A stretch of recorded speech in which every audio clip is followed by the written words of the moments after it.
سورہ رحمان سورت نمبر 55 شروع کرتا ہوں اللہ تعالیٰ کے نام سے جو بڑا مہربان نہایت رحم والا ہے۔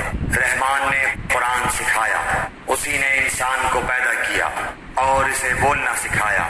آفتاب اور ماہتاب مقررہ حساب سے ہیں اور ستارے اور درخت دونوں سجدہ کرتے ہیں۔ اسی نے آسمان کو بلند کیا اور اسی نے ترازو رکھی تاکہ تم تولنے میں تجاوز نہ کرو۔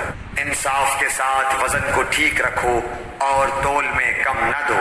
اور اسی نے مخلوق کے لیے زمین بچھا دی جس میں میوے ہیں اور خوشے والے کھجور کے درخت ہیں اور بھس والا اناج ہے اور خوشبودار پھول ہیں۔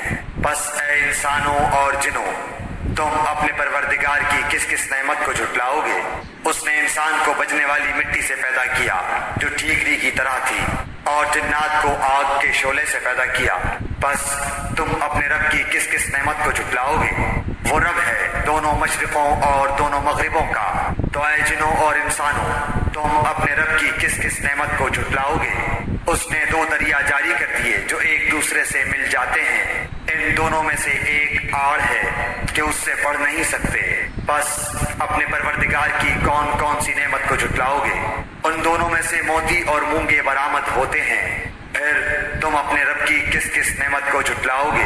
اور اللہ ہی کی ملکیت میں ہیں وہ جہاز جو سمندروں میں پہاڑ کی طرح بلند چل پھر رہے ہیں۔ بس اے انسانوں اور جنوں، تم اپنے رب کی کس کس نعمت کو جھٹلاؤ گے؟ زمین پر جو ہیں سب فنا ہونے والے ہیں، صرف تیرے رب کی ذات جو عظمت اور عزت والی ہے باقی رہ جائے گی۔ پھر تم اپنے رب کی کس کس نعمت کو جھٹلاؤ گے؟ سب آسمان و زمین والے اسی سے مانگتے ہیں، ہر روز وہ ایک شان میں ہے۔ پھر تم اپنے رب کی کس کس نعمت کو جھٹلاؤ گے؟ جنوں اور انسانوں کے گروہوں، ان قریب ہم تمہاری طرف پوری طرح متوجہ ہو جائیں گے۔ پھر تم اپنے رب کی کس کس نعمت کو جھٹلاؤ گے؟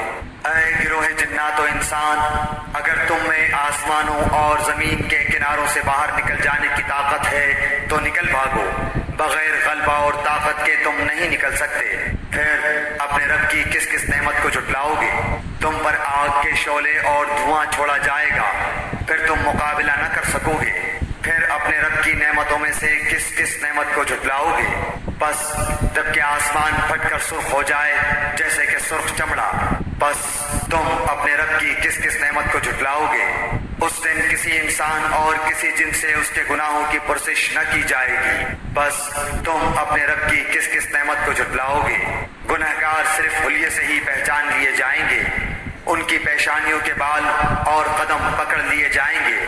بس تم اپنے رب کی کس کس نعمت کو جھٹلاؤ گے؟ یہ ہے وہ جہنم جسے مجرم جھوٹا جانتے تھے، اس کے اور کھولتے ہوئے گرم پانی کے درمیان چکر کھائیں گے۔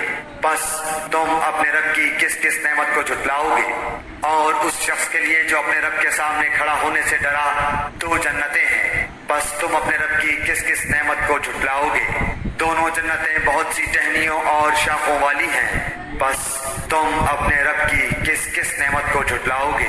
ان دونوں جنتوں میں دو بہتے ہوئے چشمے ہیں۔ بس تم اپنے رب کی کس کس نعمت کو جھٹلاؤ گے؟ ان دونوں جنتوں میں ہر قسم کے میووں کی دو قسمیں ہوں گی۔ پھر تم اپنے رب کی کس کس نعمت کو جھٹلاؤ گے؟ جنتی ایسے فرشوں پر تکیہ لگائے ہوئے ہوں گے جن کے استر دبیز ریشم کے ہوں گے، اور ان دونوں جنتوں کے میوے بالکل قریب ہوں گے۔ بس تم اپنے رب کی کس کس نعمت کو جھٹلاؤ گے؟ وہاں شرمیلی نیچی نگاہ والی حوریں ہیں جنہیں ان سے پہلے کسی جن و انس نے ہاتھ نہیں لگایا۔ بس اپنے پالنے والے کی کس کس نعمت کو جھٹلاؤ گے؟ وہ حوریں مثل یاقوت اور مونگے کے ہوں گی۔ بس تم اپنے پروردگار کی کس کس نعمت کو جھٹلاؤ گے؟ احسان کا بدلہ احسان کے سوا کیا ہے؟ بس اپنے رب کی کس کس نعمت کو جھٹلاؤ گے؟ اور ان کے سوا دو جنتیں اور ہیں۔ بس تم اپنے پرورش کرنے والے کی کس کس نعمت کو جھٹلاؤ گے جو دونوں گہری سبز سیاہی مائل ہیں؟ بتاؤ اب اپنے پروردگار کی کس کس نعمت کو جھٹلاؤ گے؟ ان میں دو جوش سے ابلنے والے چشمے ہیں۔ پھر تم اپنے رب کی کون کون سی نعمت کو جھٹلاؤ گے؟ ان دونوں میں میوے اور کھجور اور انار ہوں گے۔ کیا اب بھی رب کی کسی نعمت کی تکذیب تم کرو گے؟ ان میں نیک سیرت خوبصورت عورتیں ہیں۔ بس تم اپنے رب کی کس کس نعمت کو جھٹلاؤ گے؟ گوری رنگت کی حوریں